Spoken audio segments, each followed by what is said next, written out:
Welcome to the Floyd Memorial Library Podcast, a window into the soul of the North Fork of Long Island. We'll delve into the pulse of our community, its pressing issues, promising opportunities, and the rich stories that weave our shared history. I'm your host, Christopher Bianchi, and for episode 105, we sit down with Bill Lieblein, Greenport High School class of 57. We talk to him about his family roots on the East End and his journey through life in the village, from his school days and time spent at the local library to his years in college and service in the Navy. Bill shares what ultimately brought him back home to join the family's business, Port of Egypt. We explore the evolution of Port of Egypt, the opportunities and challenges he faced running for and serving on the Greenport Village Board, and the impact of his leadership. As the village continues to evolve, Bill shares his thoughts on its past, its people, and what the future may hold. So I hope you enjoy episode 105 with Bill Lieblein. This episode was recorded October 7th, 2024. Thank you so much for coming on to the Floyd Memorial Library podcast today. I'm looking forward to talking with you. Well, I'm looking forward to talking to you as well and sharing some memories I have of this beautiful library. Thank you. From back in the 40s and the 50s. Yes. So could you give us just a introduction about yourself, where you were born? My name is Bill Lieblein, and I'm not a local because I didn't move here till 1947 when I was in the second grade, so I wasn't born here, therefore I'm not a local. Only been here 77 years. My family moved into a house on Broad Street, 216 Broad Street, which as I was driving here, I was thinking it's a half a block over to Second and a block down to North and another block over, so it's 2.5 blocks to get over here, and I would ride my bike most of the time when I came over here. I was thinking to myself, we came in 47, I was in the second grade. I remember coming to the library and getting books, the Bobbsey twins, and I know I was in Mrs. Tillinghast's class, and that was the 5th grade, and that was probably 1950 or thereabouts. And I would either take the books out, take them home and read them, and sometimes here. Also, when we had to do projects, I'd have to come and look things up in either the World Almanac or the Encyclopedia Britannica, which was a big thing back in the day. And I remember Mrs. Pemberton, you'd walk in the front door, which I tried to use the other day, not realizing you have to come around to the side now. The tides have changed.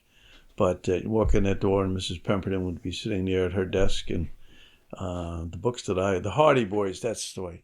At 85, I have my senior moments. Takes my brain runs on 60 cycle instead of megahertz, so it takes a while to retrieve the information, But anyway, and all of us would read and talk about the different books that the Hardy Boys. It was a whole series of books, and so there was in the Bobbsey twins. And I remember when science fiction was coming in, and they would read books about extraterrestrials coming. I don't know that we call them extraterrestrials, but I think that's a later word. But anyway, did a lot of research here in the library, and right across the street to the north were the Taskers. Judge Tasker was and his wife lived there, and they had 2 boys. John and Arthur were twins, fraternal twins, and so we were friends all through high school and so on, and stayed in touch until later years. In fact, just the other day we had the old class reunion down at 5th and 6th Street Beach, and I had gotten 5 of my classmates from 67 years ago to show up. And there was another couple from class of 53, and I said, well, they're probably the oldest. And then Mary Jane Denizio showed up from the class of 44. She's 98, so she got the prize, I guess. But at any rate, getting back to the library, did a lot of research here, and greatly enjoyed the fact that there were people there to help you look up the things you needed to look up. Mm-hmm. And now, in terms of your ancestry, how far back can you go? Okay, I had a grandfather who had kept pretty good records and so on. My mother and her siblings came to this country in 1926 from Germany. They lived in Fulda, and my grandfather came ahead, and then they followed, and they initially settled in New Jersey. My father, on the other hand, was actually might have been called an anchor baby in a way. His mother, my paternal grandmother, came from Vienna, and when she was 18, she was born in 85, so she came in 1903. She met my grandfather, who was from Berlin in New York. He was working at Luchow's, a famous restaurant, a German restaurant in New York. Then I guess they lived in the same German neighborhood in Queens somewhere, not sure where. And my father was born in 7, and he had another sister who was born in 9, a sister who was born in 9.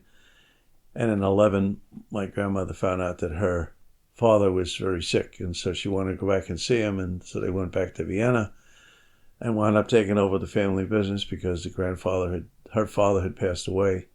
And my grandfather, who was still the German citizen at that point, was drafted into the German army in the First World War. And after the war ended, they moved to Berlin. And from Berlin, they came back here in 26. It happens that my mother and father were second cousins.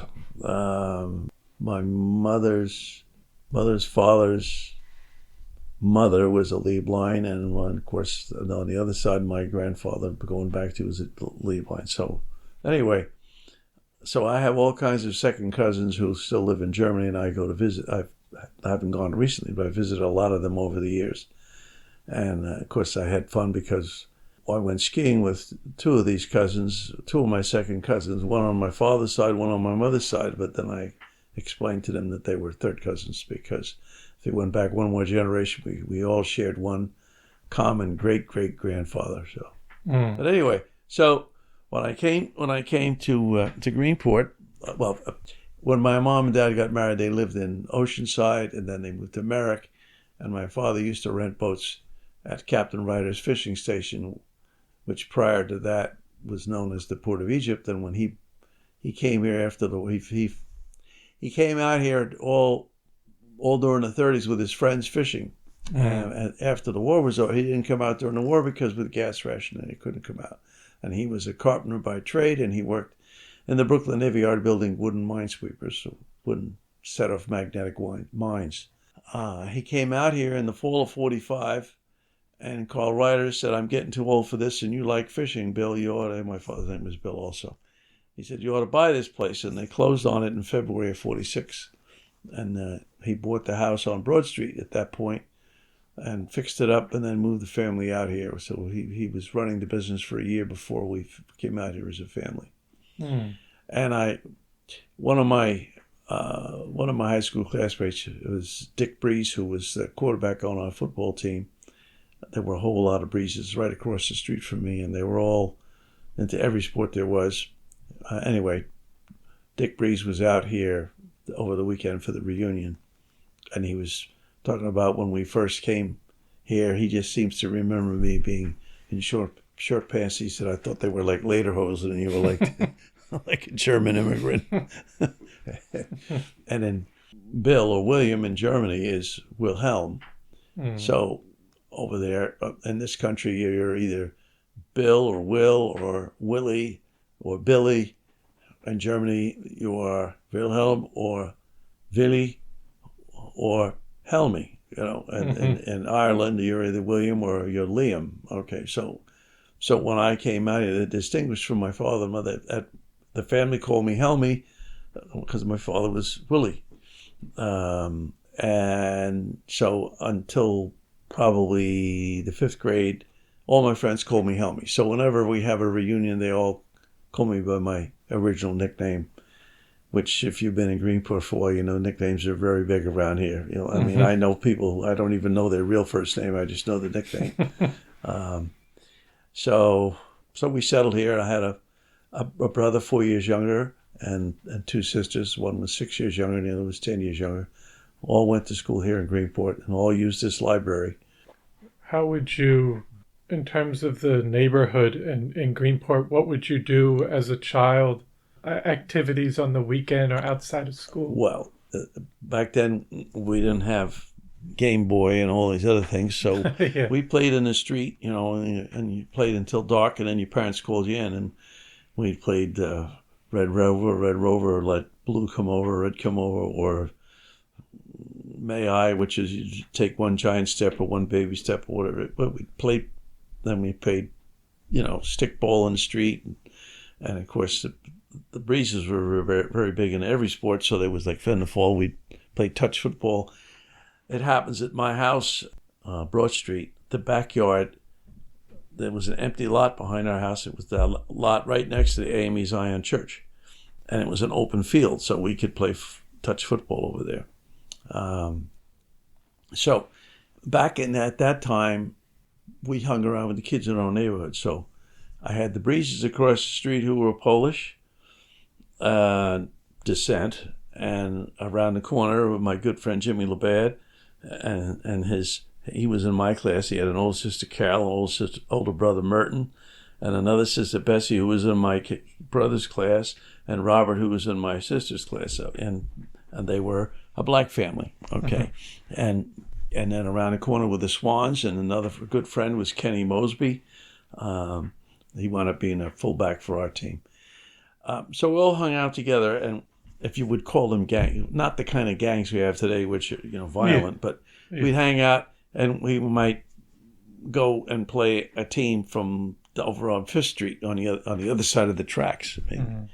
So we just hung around in groups based on where we lived, not our nationality or our religion or ethnicity. It was just the neighborhood. Yes. And one of my good friends was John Sperling, whose father was the family physician, and his father was in the service in World War II, a doctor in the Army, I guess. And so they were one block up and another block over, and so he and I hung around a lot together, and he got into being a ham radio operator, and I remember helping him learn Morse code. I never got into it myself, but anyway, we're really close-knit, and of course it was Truman, but then mainly my growing up, it was the quote Eisenhower years. And our group our class was very close. We still connect with one another. I had one classmate, Helene Mathias, who passed, must be 2 years now. And she called another classmate, the class secretary, and said, "I'm in hospice. I don't think I've got long. I just want to say goodbye. Call Bill Lieblein and have him," he was the president of the class, "have him contact everybody and give me a call." Well, my phone was dead that night, and I got it charged the next day. But I called. I spoke to her sister, and Helene's older sister, who said, "I don't think she's already in a coma, I think, but I'll put the phone up next to you and you can say goodbye." Pretty touching that she would think of that. And that's the way we were. One of my classmates' husband, who was also a classmate, passed away from Alzheimer's. And we were up, she came up for the funeral, and her daughters couldn't believe how close, all the classmates came to the funeral, and how caring we were. And it's just the way it was back then. I mean, TV, initially they were was one channel 6, I think, from New Haven, channel 6 or channel 8. And then one family, the Brandys, who owned the shoe store down at what's the restaurant now, he put up a telephone pole with a TV, and he could get more than one channel, more than several channels. So it was black and white TV. I don't think we got it. We didn't get a TV until I think it was 1950. We got it was a hand-me-down from an aunt. So, we would watch Milton Berle and Red Skelton and whatever the shows at the time were, and we'd go to visit one another at each other's houses. I'm just thinking about the way things were then. the telephone operator was in the buildings now, the village hall. So you'd pick up the phone. There was no don't dial. Yeah. And originally, after I lived on Broad Street, I wound up at the end. I lived over on Sterling Street. But anyway, you'd pick up the phone and say, "Would you connect me to the Huntons?" And she'd connect you. And I said, "I want to talk to my friend Don Hunton." Well, he's over at Chris's house. I'll connect you. He's over there. Then she'd connect me to Chris's house. That's the way it was. Then we finally got. I don't even know what year we got dial phones. Probably, I think, about the time I got out of high school in '57. But so, and of course, all the oyster boats were still coming into Greenport.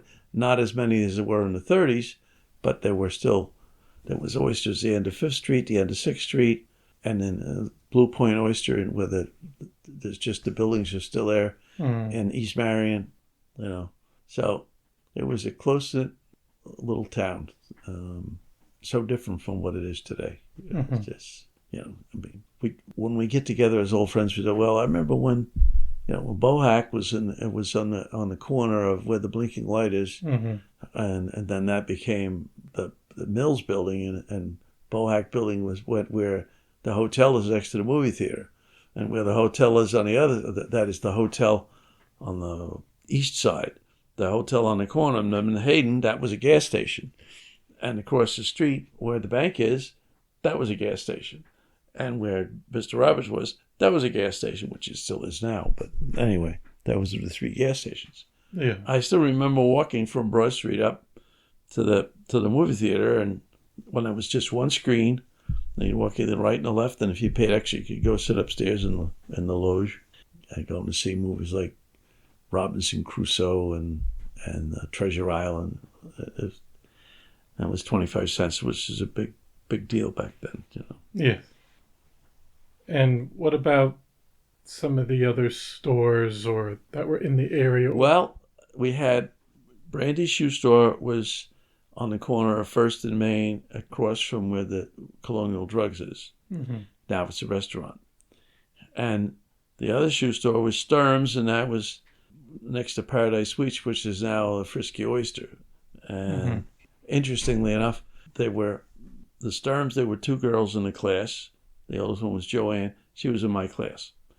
And the oldest, Brandy, was Holton. He was in my class. So the 2 oldest children of the 2 shoe stores, one being German, one being Italian, were in my class. And right next to the Sturm shoe store was Irv Levin had a men's shop. And around the corner, Abe Brown had a clothing store. This down past where the ice cream store is on, as you go down towards Claudio's on the east side of the street. And then up past where Hummel's is, that was the Lippman block. That's where I got my first sport coat in the 8th grade when I was taking dance classes. There was Sam Katz had a department store, which is where my parents bought my first bike, and that's where the cheese emporium is. And then the Jaggers had a store around the corner across from Brandy's with an upstairs and downstairs. And of course, there was Hawkeizer's, which was a 5 and dime department store, was where what was a bank next to the Chase Bank, right next to that's now a medical building. That was a bank. But before it was a bank, that was Hawkeizer's. And the arcade was the other store like that. So you had the arcade, Hawkeizer's, and you had Katz and Jagger. I mean, you didn't go to Riverhead where you go one stop, you get everything you need, It makes me think of Alan Jackson's song, The Little Man, before the big stores shut them all down, Yeah. And then the Cornet was where Crazy Beans is.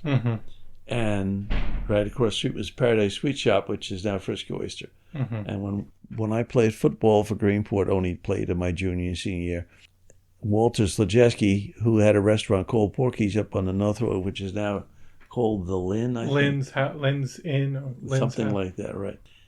His son was on the football team.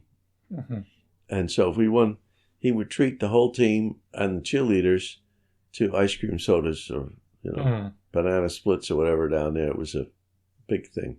And in my last years, as in the fall of '56, when I was a senior, we went undefeated, and so we got a Greenport jacket with our letter on it, and Walter Zaleski paid for it.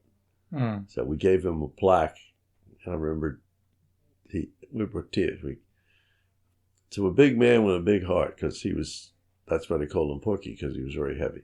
And I brought tears to his eyes, and it made us happy, because he had done so much for us to support our team. After I graduated, my brother was playing on the team, and his son had one more year. I think they went undefeated for 3 years in a row. But right across the street from where Crispy Oyster is, somewhere in there, was Ging's newspaper store. And my grandmother, the one from Austria, she would have the German newspaper, the Staatszeitung, delivered there, and she would pick it up. But that's where you went. There was a telegraph office. That was before email and texting. Okay. Yeah. And next to Crazy Beans, you got Anton's barbershop on one side, and right next to the barbershop. Yes. Okay. And right next to it, there was an art studio. I think they still have an art. But that was Fiedler's, right. Fiedler's Gallery. Right. Fiedler's Gallery. Well, before it was Fiedler's Gallery, that was a photography shop. That's where you'd go to buy flash bulbs and film for your, either 35 millimeter, or I had a Kodak reflex camera, which was hot stuff back then. Funny thing is, I still have my uncle bought me a tripod. I was looking at it the other day, and I said, Jesus, he gave me that probably 1950, so the thing is like ancient. Okay. And now everything was, you could screw the camera in and adjust it, and then all that. Nobody does that anymore. We all have cell phones.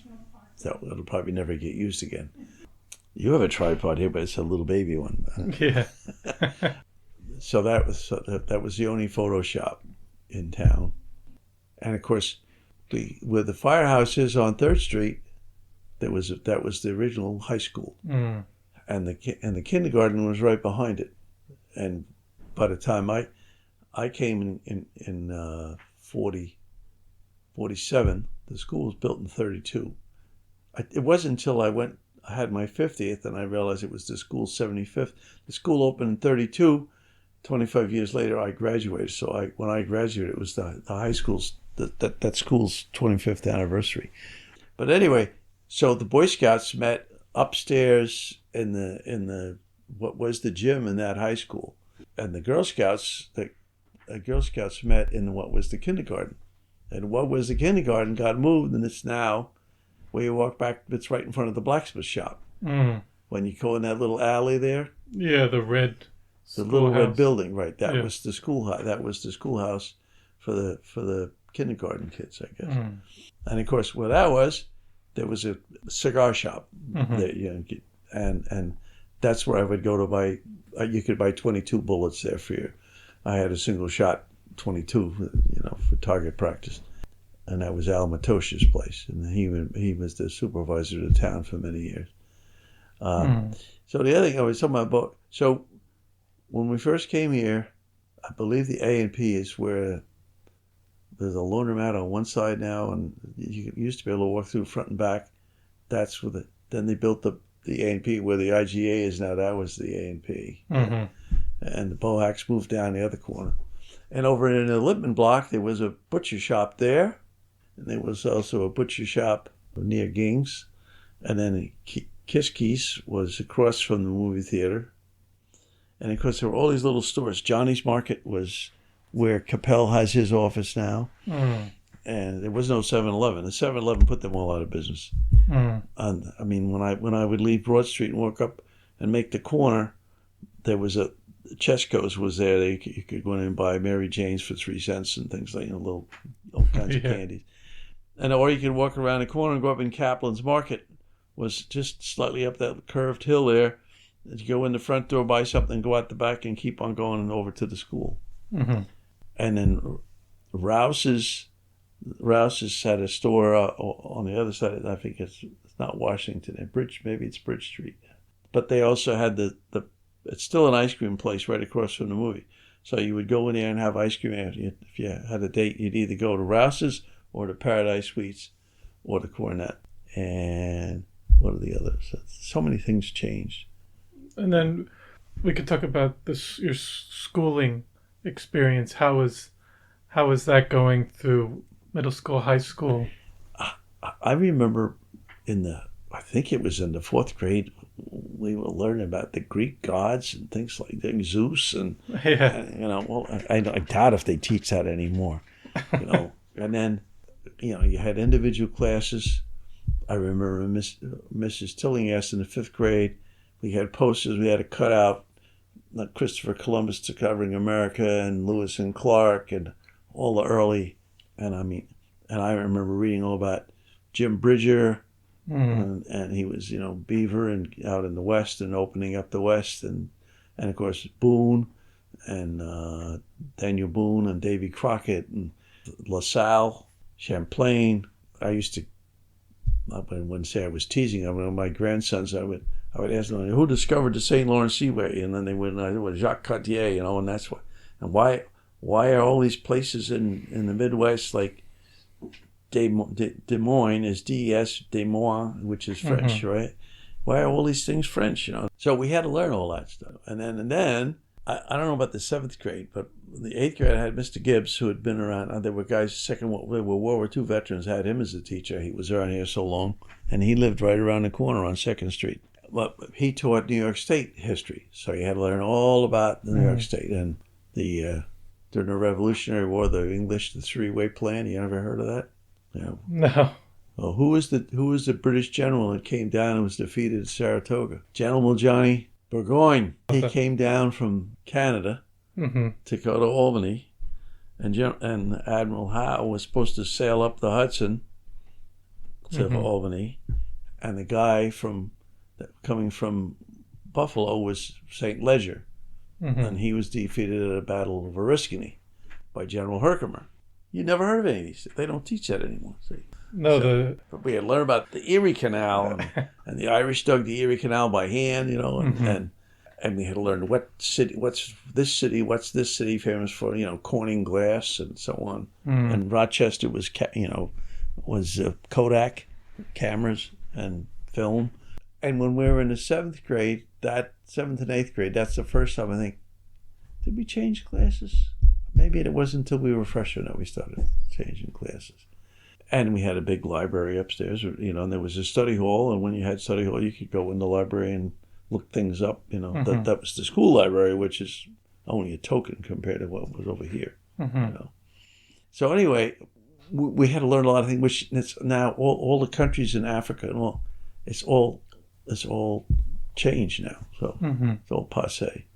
And it was a big thing in school if you had a class and they had a 16 millimeter movie projector and you would have a movie, you would get to see something, instead of having to study, you could watch. And I wonder if they still teach music in the school we used to have. Avis Norton was the music teacher, and Jane McLogan was the arts teacher, and Evelyn Orr was the librarian. I can't remember what I had for breakfast yesterday. And I'm talking about teachers I had, 65 or 70 years ago, more, either 67 or more years ago, because I graduated 60. It's amazing how some of this stuff comes back. Oh, and in 47, when I came out of it, the war was only over 2 years. That's WW2, the big one. Okay, and there are all these pictures of these graduates from Greenport High School were in the Second World, served in the Second World War, and now the last of them, I don't know if any of them are still alive. The last couple died just recently, but all the Heaney brothers and the Mazzaferros and the Dizenkowskis. So it was pretty fresh at that time. Yeah. But what subjects did you enjoy the most through high school? Well, I was into math, so I like math and geography and history. And so I did well that, and physics and chemistry, and I also took, I took French I took Latin in my freshman and sophomore years, 2 years of Latin, and then I took French, and I was only going to take French for 2 years, and in the third year, my homeroom teacher, Mr. Bombardier, who was from Montreal, he was teaching French, and I found out that there were 7 girls in the class and no guys, so I decided to take French 3. So I was a class smartass, wise guy. And we took the French trip into New York. That they go by bus. That was a big deal. And back then, the big thing for the scene was the Washington trip. Now they go to Disney World. And 2 years ago, they went skiing in Vermont but we went on the Easter holiday. We went down to Washington for 3 days, I guess, or 4 days. We went to see Annapolis and the Capitol, and I think we went through the White House. We went to Mount Vernon, and it was a big deal.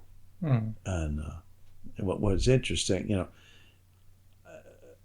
this the civil rights, all that stuff started in '54, but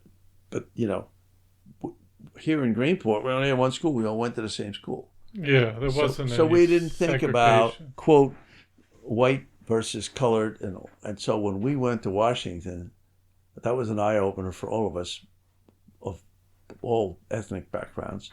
And when we got to our hotel, I've told this story so many times, but we got to the hotel, and they said, "Well, welcome, but they can't stay here." And they pointed to Jimmy LeBad, Kenny Mosby, Alicia Howard, Mildred Jarvis, who were the people of color in our class. So then we said, well, then we're not staying here. And our advisors, Mr. Bombardier and Mrs. Van, who was my English teacher, they said, well, we went looking, and we finally found a hotel that would take us. And so that's what we stayed. Wow. So we stuck together. And that makes me think, my high school English teacher, Mrs. Van, she came here. She was single. Her name was Connolly, and she wound up marrying Bernie Van Popering, whose father and he were running the hardware store, which is now a leather shop. You know where that is there? Yes. Okay. And just down the street was White's hardware. So we had 2 hardware stores. Now we don't have any hardware stores. But anyway, so Mrs. Ben was my English teacher, and I stayed in touch with her. And as a matter of fact, about 3 months ago, I was talking to her about coming to the reunion, and her daughter said, I don't think she's up to it. I said, well, maybe we can do it by Zoom. And I said, you sound just like you did when we were in high school. She says, well, that may be, Bill, but he says, I walk by the mirror, and I look in the mirror and say, who is that little old woman, She says, I'm like a used car. She told me this about 5 times. I'm like a used car. You change one part, then you got to change another part. Sadly, a month and a half ago, she passed away. So we had the reunion. We obviously didn't have a Zoom meeting with her. But when people would laugh, say, you're still talking to your high school English teacher? You're 85 years old? I said, yeah. Wow. So a lot of good memories from this town. And the restaurant, Front Street Station, was across the street, was a diner, and they moved it across. It's where the post office is now. And the post office used to be back in that corner. Right, but before that, it was over on the part where the parking lot is for the Chase Bank. There was a building that was the post office, and then they built that complex where the Opera House was. No, not over there by the Chase Bank, to the left of it. Well, right next to it, the Opera House is the next block up. Oh, okay. The Chase, there's a part when you pull. There's a drive-through bank. Yes. Okay. Well, there was a building there. That building was the post office, and then when they opened up, there was a drugstore, and there was now a clothing shop or something. You could walk all the way in the back, and it was a barber shop where I got my haircuts in the back, and then you walked up some steps, and you could come in through the back. When you come out from the back of the IGA, you could go in the back door into the post office too. I think you could. Anyway, I'm pretty sure you could. And then some other building was there. It got knocked down. They built the Grants, and now where Grants was, a bunch of other things. But Grants was late. And of course, Mitchell's was across the street. It was a big thing. And Claudio's and was there. Mitchell's and Claudio's,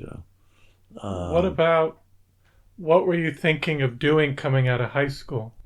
Well, You had your family's business. my father bought what's now the Port of Egypt, and I worked there. I mean, I didn't play football till I was a junior.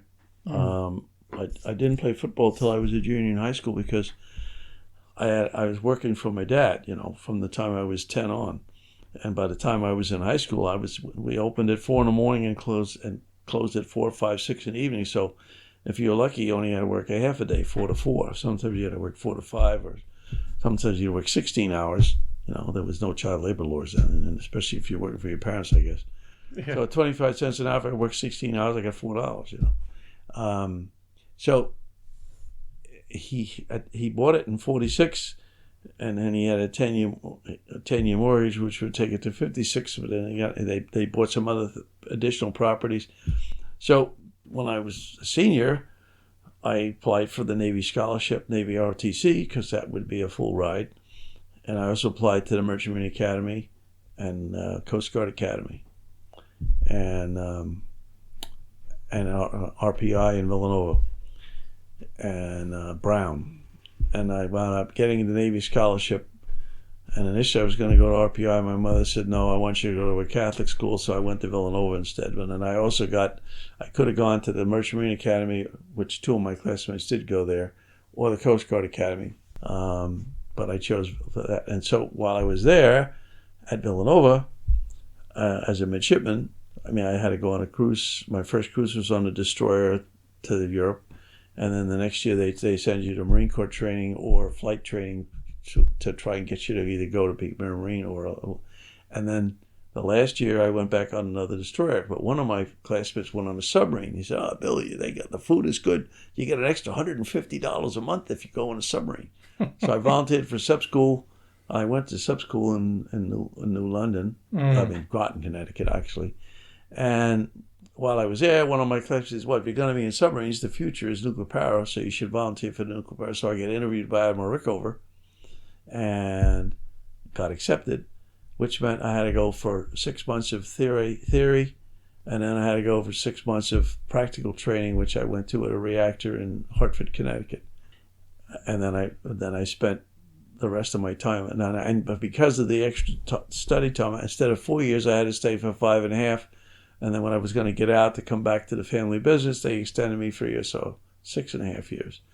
So I came back. So my only jobs in life has been working at the Port of Egypt and working for the Navy. How long were you at sea in the submarine for? Yeah, we'd leave Charleston and go about 3 miles and submerge. Halfback, who was inducted into the Hall of Fame, he and Dick Breeze just called.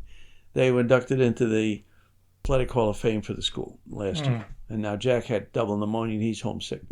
I want to go see him, and I still got to see my stepson. Okay. So you go out 3 miles, you submerge, and then we patrolled off of Norway, come back in the same place 70 days later and never see anything. So you don't join the submarine service to see the world. You don't get to see anything. How was it? Was it uncomfortable or claustrophobic? No. I had one classmate in sub school after we went on our first underway on a World War II sub.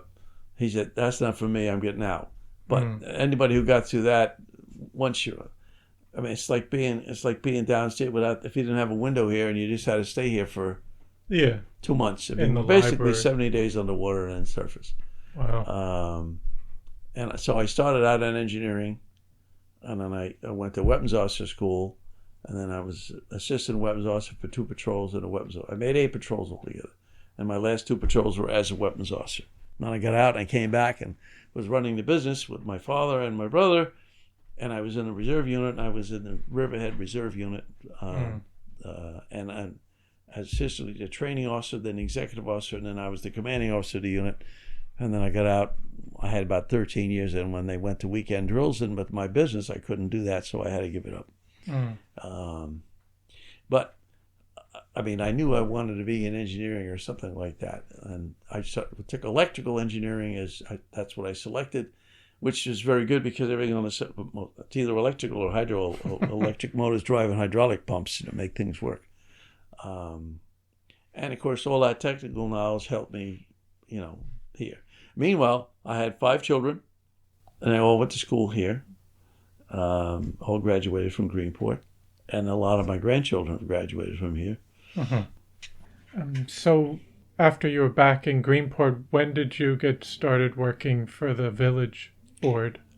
Well, I came back to Greenport in '69 after getting out of the Navy, and I was very busy working at the Port of Egypt, and I was approached by one of the trustees at the time, Miss Tuttle, who said, "We're looking for new blood."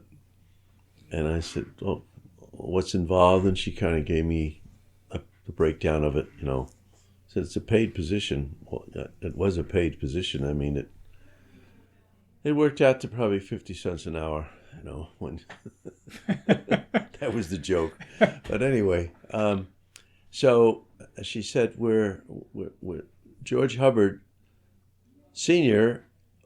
Is as a trustee, but he wants to run for mayor, and he's looking for some people to work with him. And I said, okay, I know George. And at the time, he had the Shell station, where there was a pizza place, which I don't think is even there anymore, right up the street here. Yeah. Anyway, so I started talking with George, and he said, and there's another fellow named Dudeman Waring, who was a teacher at the school, but had been a long-time resident in Greenport. So the 3 of us got together, and we talked about what we could do to get Greenport going. And from that, we became the 3G party, Get Greenport Going. And we made a little placard. It looked like it was a book and labeled Get Greenport Going. But we took a picture in the middle of winter where there was not a car on the street. So it's like there was no place to go but up. And so I think she approached me probably in January, and then the election's always in March. So we campaigned, and then it turned out at that time, the mayor was Arthur Levine, who owned the Arcade department store, and he had the position for many years. Very good man. But we won. The 3 of us got elected, and we served for a while, and unfortunately, dude had a heart attack, and he had to get off. I can't remember whether he died right away or whatever, but he got off the board, and then we appointed someone else to fill in. The other trustee at the time, one of the other trustees, was Sam Katz, who owned a department store in Greenport, and he had been on the board forever. And we actually started doing some innovative things, and I wound up being the committee head for the water department, the electric department, and the sewer department because of my background in the Navy and engineering and all. And so I worked with the superintendent of utilities, Jim Munsell, who had that position for years. And I remember one of the first big things I did is I went to an electrical, trying to think of the name, the New York State Power Authority, I guess it was. And they had a meeting in Lake George, and I went up there for that, and that was very interesting. And so we extended the water main in South Hole. We done a lot of different things, and at the time, all the generators at the power plant were working, but they wanted to replace one of them with a newer one, and that involved a fair amount of work. And we got a local contractor to remove the old foundation and got the new one running and kept things going. And at times, Greenport, when the power went out everywhere else, Greenport would be one bright spot on Long Island. The other 2 were Greenport, and I think Oceanside also had their own power plant. PASNY, Power Authority State of New York, that was it. So at the end of 4 years, like I talked in the running in, so I campaigned again, and then along the way, George I think George had a heart attack, and he had to resign, and one of the new mayors was Joe Townsend, Mm-hmm. who unfortunately had ALS and passed away about Mm-hmm. now, I guess, 6 or 7 years ago already. But Mm-hmm. that's the whole name. And there's the Townsend Manor Inn. Well, he was a descendant of that Mm-hmm. family.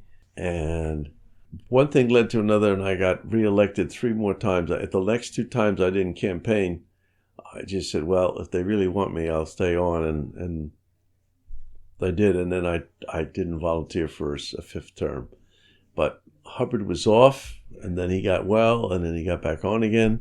And during that time, we hired Dave Capel to, I think he was to raise funds, so he can correct me, but, to help raise, get grants and things like that. And eventually, I can't remember whether he was on the board when I was on the board, and then later on, obviously, became mayor.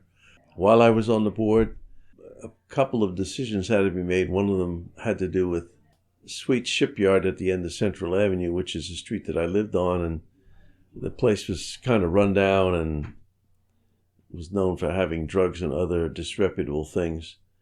And so when it came to the vote as to whether it should become condominiums or not, I voted yes. Anything's better than what we have.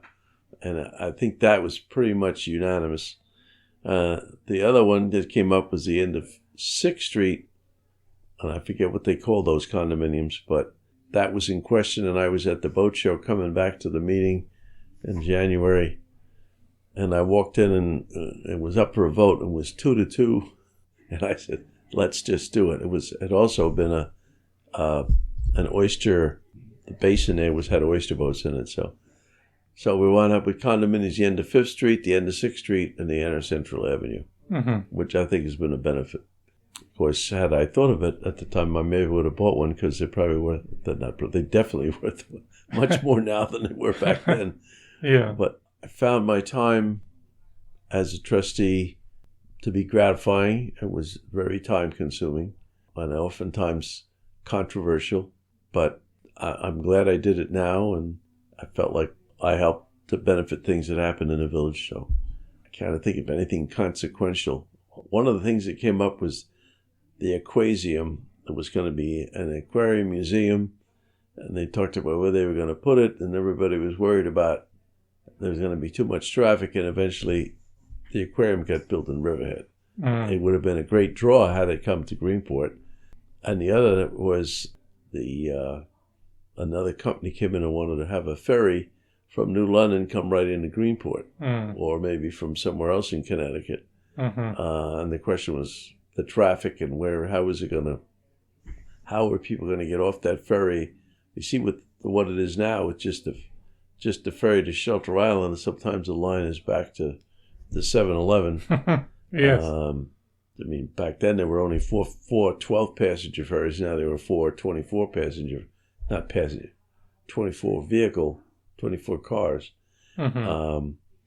But the thought was to have the traffic go up 3rd Street and then out on Munsell Trail and up to the North Road. But that never came to pass. I think it was just too controversial. But even, like you said, with approving those condominiums, there wasn't really anything else, any other opportunities going on in terms of redeveloping it into something else. That was all post-World War II, kind of trying to figure out what to do with it. Greenport was a sleepy little town as compared to what it is now. You walk through town and you say, well, that's where Ging's paper store was, and that's where the telegraph office. Well, there is no telegraph. Nobody uses telegraph anymore. Yeah. So many things passed. Even at that time in the 70s, were there a lot of stores that were open? Well, at that time, things were slowly disappearing. But you would say even when you were in high school, there was still much more. Oh, yes. Like another decade later, it just kept going down. It dropped off drastically, right.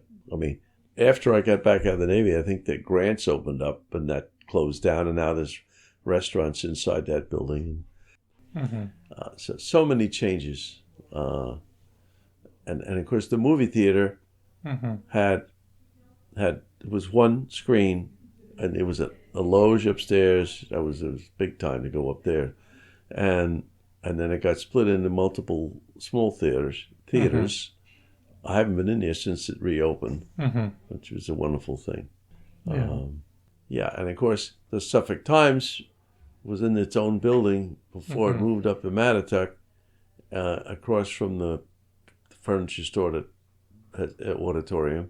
And of course there was a paper in Southold called the Traveler Watchman, but that died a long time ago. So you were on the board from 71 to 87. Okay. 16 years. Wow. 16 years. And you mentioned between that time there was one of the big things that happened was the Mitchell Fire. Mitchell Fire was a big one. And the net result is awesome to have that big park right in the middle of the Greenport. It's a feather, and I think the credit for that most of it, if not all of it, probably goes to Dave Capel, that he got that to happen.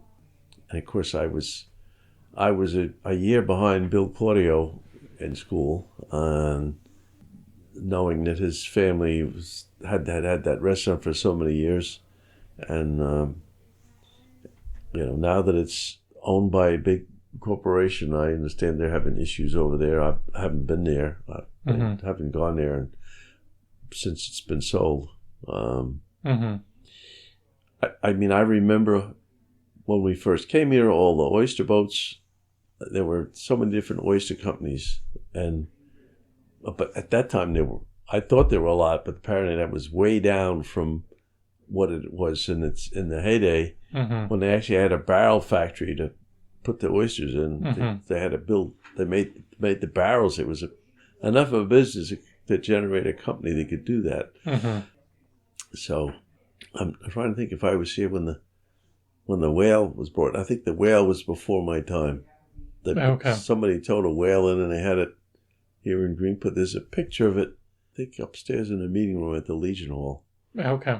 Have you always been a member of the American Legion? Well, I joined the American Legion when I got out of the service, but I was never an active member. I'd paid my dues.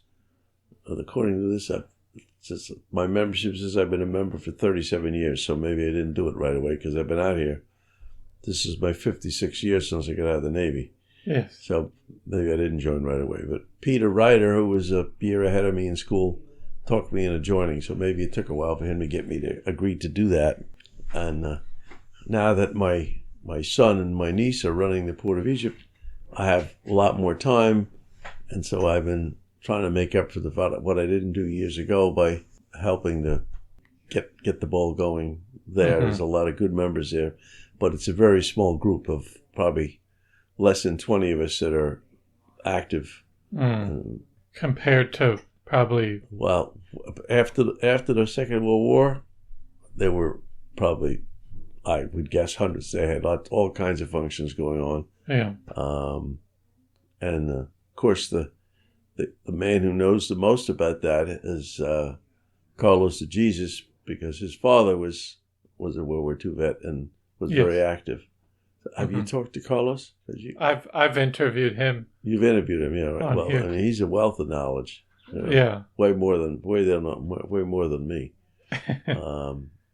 But each one of us that you talk to, you get a slightly different perspective. Yes. Definitely. I don't know if I asked you earlier the last time, but what was the reasoning behind the name Port of Egypt? We may have covered it, but... we might have covered that, but I don't remember. Well, it's a story I've probably told, you like to say a million times, probably 10,000 times. Apparently there was a school teacher in Southold who used to bring his class down to the wooden bridge of Mill Creek, right next to Goldsmiths, and the little island that's in front of the Port of Egypt. Some people call it Port of Egypt Island, but that little island and the Phragmites and the Spartina grass. And he said, this is like the mouth of the Nile River with Moses and the bulrushes and papyrus reeds. And so he said, it's like, it reminds you of Egypt. And in 1932, when his son and a partner of the son, started a boat rental operation. He said, well, if you're going to rent boats here, you should call it Port of Egypt. Mm-hmm. And there are pictures of the original building with the words Port of Egypt on it.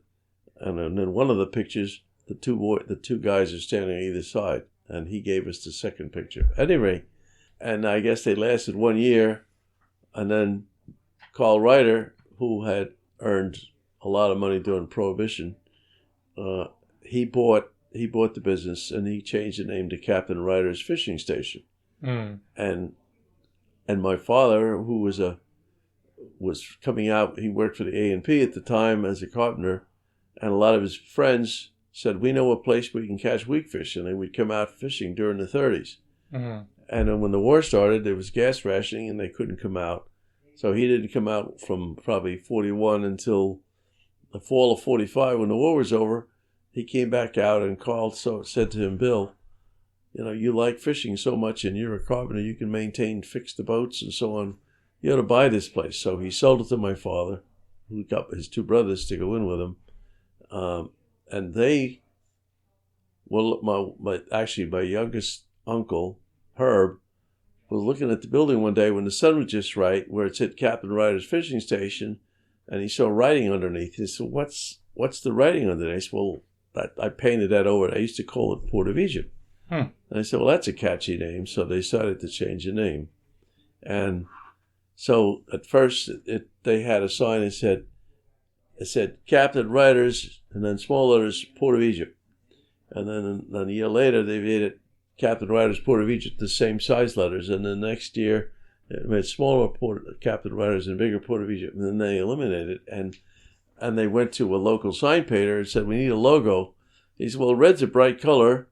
We'll just make a circle and Port of Egypt will fit on it just right. Port with little letters in the middle. So, and that's where the logo came from, and that's where the name came from. So, and over that time when you were owner, were you mostly working on boats in terms of the overall business? The whole thing was just a rental operation. I think there were probably 30 rowboats. Okay. And they had a couple outboard motors that people had. And then, actually, my father went to Alva Goldsmith, who was running Goldsmith's boat shop, and they sold Evinrude motors. And he said to Alva, I'd like to have some motors to rent, but he said, I'm kind of strapped because I'm just buying this place. So Alva said, well, tell you what, I'll order 10 engines and you rent them out. And when you collect the money, you keep giving me money till they're paid for it. So that's what he did, which established a long, friendly relationship between my family and the Goldsmiths. Skip and I, turns out Skip's younger than I am. He's born in July of 39. I'm April 39. Yeah.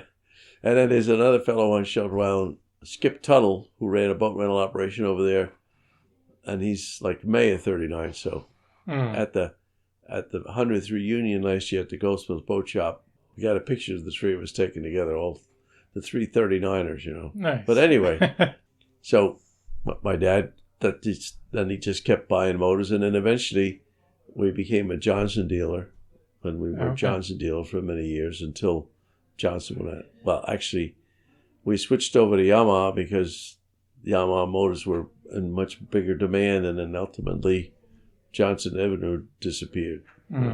Another story. But so that's where the name Port of Egypt came from. And even looking at the business over the decades, looking at it today, is it still, in terms of how you're doing business, and it's similar to what you were doing?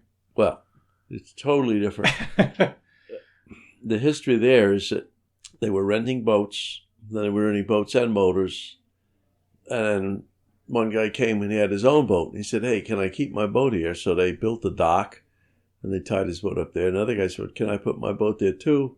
And pretty soon they had several, and then people started buying their own boats, and they decided to dig a hole and make a marina basin out of it.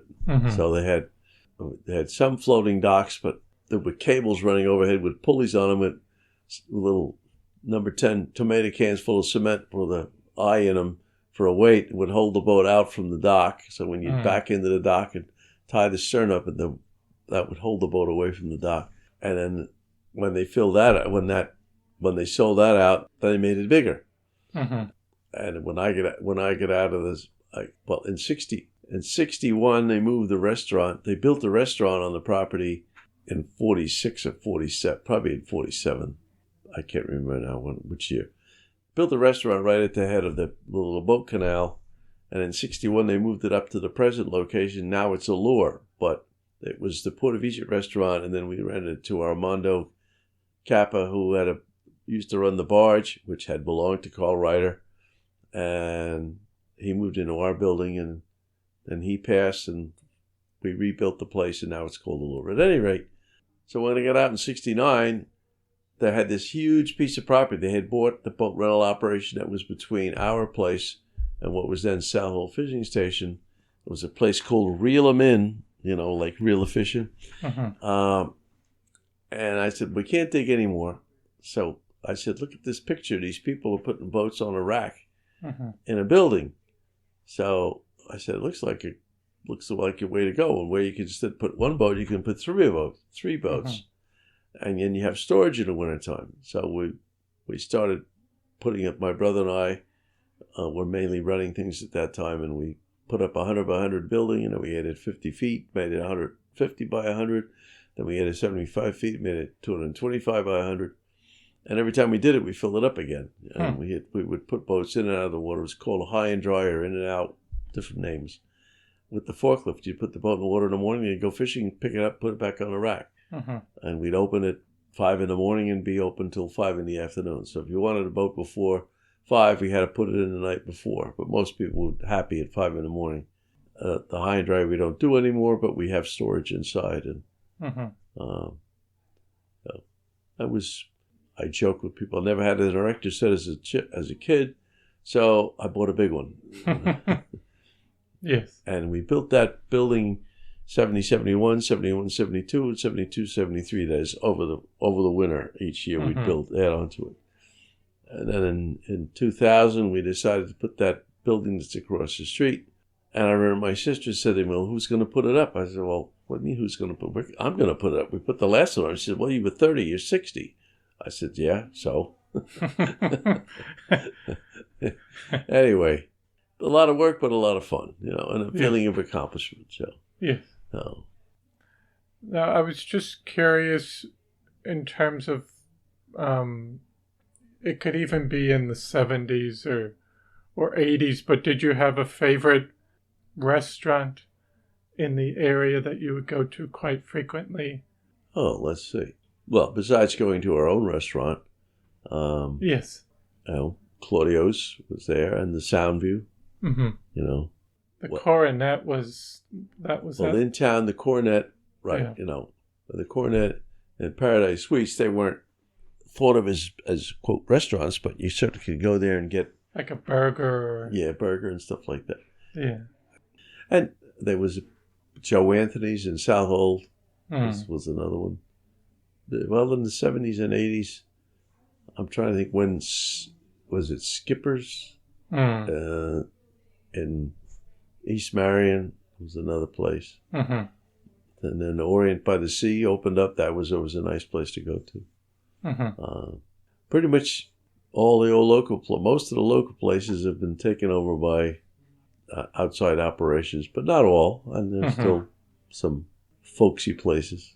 The man that comes to mind right now is Charlie Manwaring, who started working in the fish market in the 8th grade. Charlie's Fish Shop. At South Hole Fish Market. South Hole Fish Market. And he was our tenant. We bought the South Hole fishing station from the Morris family, and he had a little tiny corner there. And he kind of outgrew that, and then when he moved to his present location, it allowed him to expand, and now they serve meals there. I mean, it's a credit to his ability and his everything. The food, everybody knows if you go there, you're going to get fresh fish. If you buy the fish to take home, and if you're going to go eat there, you're going to get a good meal for a good price. I mean, not trying to plug him, but it's just that's the way it is. I've been there. It's really good. Down to earth, simple. But good. And he's so generous. But he did a lobster bake for the Legion here this year. He's been doing it for the hospital at the fishing tournament and probably others too. And I asked if he would do it for the Legion. He said, "Oh yeah." And it was so good, and everyone had such a good. We're going to do it again this year, and he's also going to do a raw bar with our steak night on November 2nd this year. So, but he's a smart businessman because people know what he's doing, and so they support him. So can't go wrong by treating people right. Yes, that's the way my father taught us. The customer's always right, even when he's wrong. Sometimes that's hard to swallow. Yeah. And just looking back and looking at Greenport today, and do you miss anything about the way it used to be?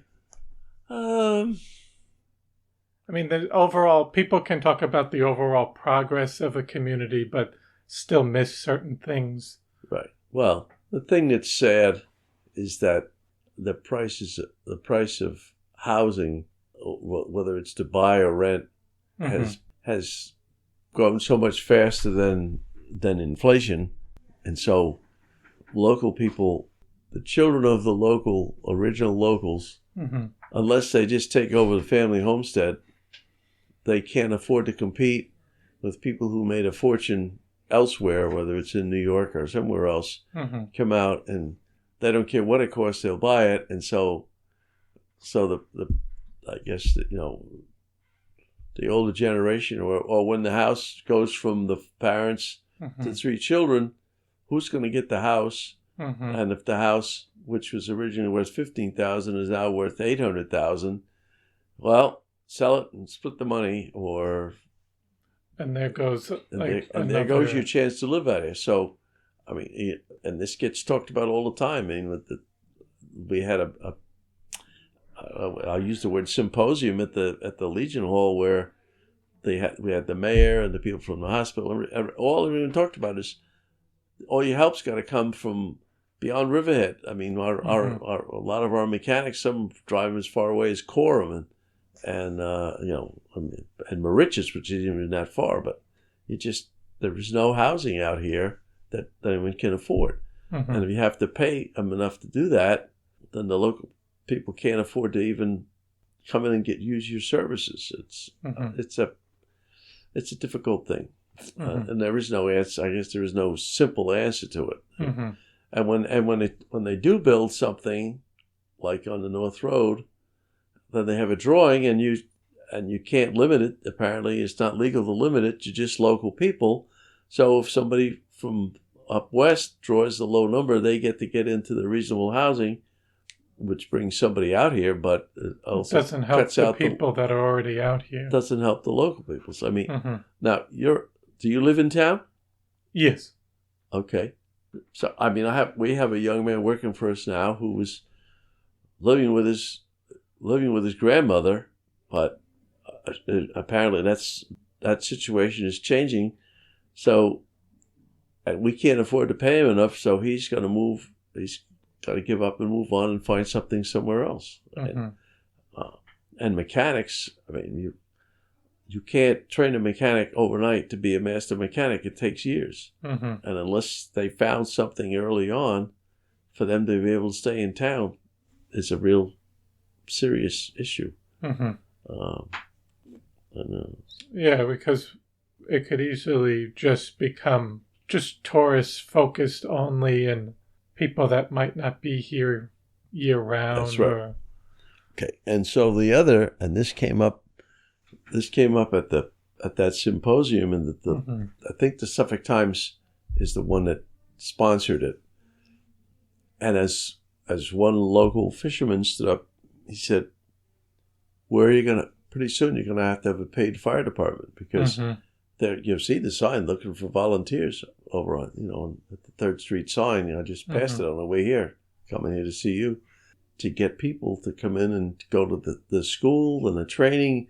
In order to be a fireman, you have to be fit. And I never joined the fire department because I spent 7 years in the Navy after 5 years of school, and then I came back, and then I was working 6 days a week at the Port of Egypt, and I was on the village board. So my 16 years on the village board in 7 years, so that's 23 years. So I said, well, I've kind of done it. Now, if I said, yeah, well, you know what, I'll jump in. Well, I'm 85. They don't want me. Well, they might want me to be a fire marshal on the corner. So yeah, but that's a challenge. But to be someone who's going to go out and fight the fire, you've got to have young men and women, not just men, but men and women. And that's changing. I went to the commissioning of the USS New Jersey, which is the third warship named after New Jersey. The first two were battleships. This is a submarine.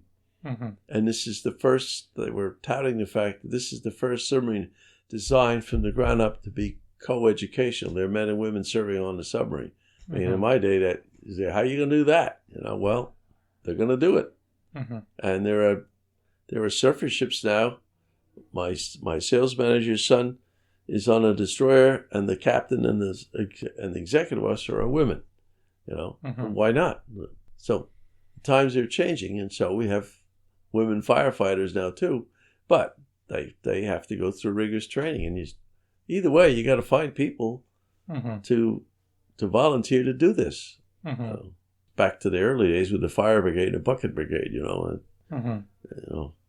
was nobody to turn to then. No, it's a challenge, and I don't know if lots of challenges out there. Yeah.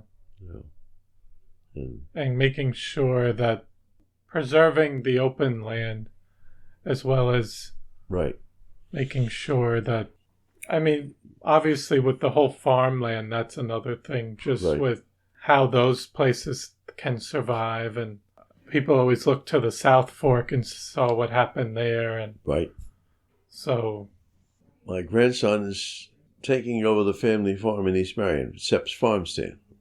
Eric. He's on the Board of Trustees. And he's now teaching over at the Ross School, I think it is, over in Sag Harbor or wherever, East Hampton somewhere. So he's commuting across Shelter Island every day to teach, besides working the farm, which I know his dad is helping him. But to make enough money just from the farm alone, it got to be a challenge. And to raise a family, be a good parent. So how long as long as the farms are being passed down, the land, well, the thing is, by selling off the development rights, they fix it so somebody can't come in and buy up the farm and just build a bunch of houses. So that can't happen now, so that's protected at least. Zoning certainly has its, like where we are at the Port of Egypt, we're zone marine too. Only certain things you can do there. Can't knock everything down and build a big condominium because that's not allowed. So that preserves it to a certain extent. Yes. Just also looking about basically growing up here, working here, having business here, and what have you enjoyed most about living and working on the North Fork? The fact that there are still so many of us around that have been here for years that you can, whether you go to a function at the Legion Hall and you see people that you've known all your life, and that you can keep the local ambiance is not the right word, but just to keep maybe the local culture going a little longer. Outsiders have come in who have now been here 20 years. I'm an outsider that's been here for 77 years. I'm not a local. And there are people who have been here 30 years, and I think they've been here a long time, and then you run into somebody and say, well, I'm the 14th generation, But the ability to have grown our business so that we can support our families and keep things going, there's a satisfaction. Pride goes before the fall, so you don't have to be proud, but I guess it's okay to be proud, I guess, if you worked hard to do something and accomplish something. So the feeling of accomplishment is like part of it. But just to be out in this beautiful spot with 100 miles from it, there's millions of people that live in New York City. And here we are, like So it's a unique place. It's a very unique place, right? I mean, and, I grew up in Greenport, graduated from Greenport High School, and after a divorce, I wound up living on Shelter Island for 29 years. Mm-hmm. I thought this is parochial over here, but over there it's if you're going to Greenport, you're going off island. Wow, I'm going to River. You're going to Riverhead. Wow, it's a big trip. It's a big trip, And so over there, if you have to be born on the island to be known as a hairlegger, the real thing. If you were born in Greenport Hospital, it didn't count. Mm. But wonderful people over there, mm-hmm. and that's really unique. I mean, to have that whole body of land, and I don't know, in the wintertime, they used to say there's 2,500 people here in the winter and 10,000 in the summer. I don't know mm-hmm. how accurate that was, but now there are more year-round people. But in 29 years, you see, I'm in the church. I go to the Episcopal Church, mm-hmm. and all the people that were there 29 years ago, I mean, a lot of them were old then, and now they're gone. Now I'm one of the old ones, and there aren't that many more younger ones, and you wonder how they're going to survive, how they're going to keep going. And they have the same problem over there. Yeah. Where are they going to live? If they can't live in the house that the father had, or the parents had, I should say, then they're liable not to be able to stay. So they have to go somewhere else. So they move to South Carolina. They sell the house, and they can buy a house 10 times as big in north of South Carolina. Mm-hmm. Hopefully, they didn't buy it in Asheville, but Yeah. But I've heard that a lot with people moving down there. So what happens there? So they take their money from here, and they go and they blow the locals there out of what? So where are they going to go? Because now these rich people from Long Island come down here and buy up what appears to be a cheap house. The house that we thought we could buy for $20,000, now they're paying $50,000 for it, or mm-hmm. whatever. I'm making that up. There's always like another right, a ripple effect. The ripple effect, right, mm-hmm. right. So, and the guy at the bottom is the one, and they talk about the American dream. It's tougher. I mean, yeah. Are you married? No. No. Okay. Well, when you get married, you're going to want to buy a house. Maybe even now you want to buy a house. Yeah. Can you buy a house around here? No. No. I would hope to buy a house, but I can't. Right, exactly. I mean, I bought a house when I got out of the Navy, mm-hmm. and it was a stretch, and it was $14,500. And now the house is probably worth $800,000. Mm-hmm. So, and when my grandchildren buy houses, and I was, how the hell can they afford? Well, that's the way we looked at it then, but mm-hmm. I mean, the salaries have gone up, but not proportionally. It's still not the same, yeah. Because the outside money has pushed the prices up faster. Whatever you're willing to pay, I can beat that. You have tons of people bidding on it. Right. And they're going to go with whoever has the highest. That's right. Yeah. Interesting. So you had two questions. Maybe ask them both. I don't know. No, I think, just lastly, I usually just ask people if there was anything else you wanted to discuss or say that we hadn't talked about or thought of. I've rambled on so much I can't think of anything else right now. Oh, okay. But it's been a pleasure chatting with you. And if anybody's listening to this, I hope they find it interesting. Yes. No, I want to thank you so much for taking the time to come on today and share your story. My pleasure. And sharing us the history of the family's business and your whole career out here. So thank you so much. Okay. Well, I hope you enjoyed episode 105 with Bill Lieblein. I want to thank you for listening to the Floyd Memorial Library podcast, and we'll see you next time.